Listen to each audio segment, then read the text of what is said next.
Magandang araw Pilipinas! Narito po ang pinakahuling ulat panahon para sa araw ng Linggo, July 6, 2025. Hatid namin ang update sa severe tropical storm na nasa labas ng bansa, ang epekto ng habagat at ang lagay ng kalangitan at karagatan sa buong bansa.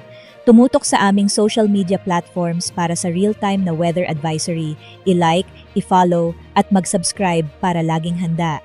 Ayon sa latest update ng PAGASA kaninang 5 a.m., ang severe tropical storm Danas ay patuloy na nasa 420 kilometers west ng Basco, Batanes.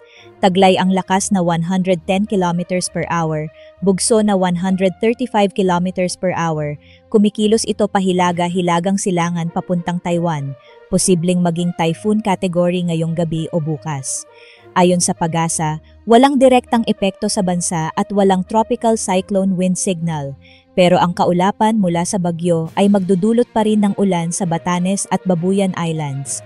Patuloy ang southwest monsoon, habagat, na siyang pangunahing sanhi ng mga pag-ulan sa Ilocos Region, Zambales, Bataan, Metro Manila, Central Luzon, gayon din sa Cordillera, Cagayan Valley, Calabarzon, Mimaropa, Western Visayas, Negros Island, at Zamboanga Peninsula at Barm. Meron heavy rainfall warning sa Zambales at Bataan, meron ding thunderstorm alert sa ilang bahagi ng Visayas at Mindanao. Lahat ng ito ay pwedeng magdulot ng flash floods at landslides. Maging alerto lalo na tuwing hapon at gabi. Forecast temperatures: Metro Manila, 25 to 30 degrees Celsius. Baguio, 17 to 21. Cebu, 26 to 32. Zamboanga, 25 to 33.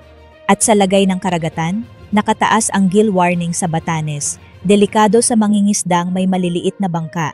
Ang alon sa West Luzon, katamtaman hanggang maalon, banayad sa ibang bahagi ng bansa, pero maging alerto sa thunderstorm-induced swells, at iyan po ang ulat panahon ngayong linggo. Para sa sunod-sunod na updates, i-like at i-follow kami sa aming Facebook, mag-subscribe sa aming YouTube channel at i-click ang notification bell para sa forecast na tumpak, malinaw at maaasahan. Maging alerto po tayong lahat, lalo na sa mga lugar apektado ng ulan at baha.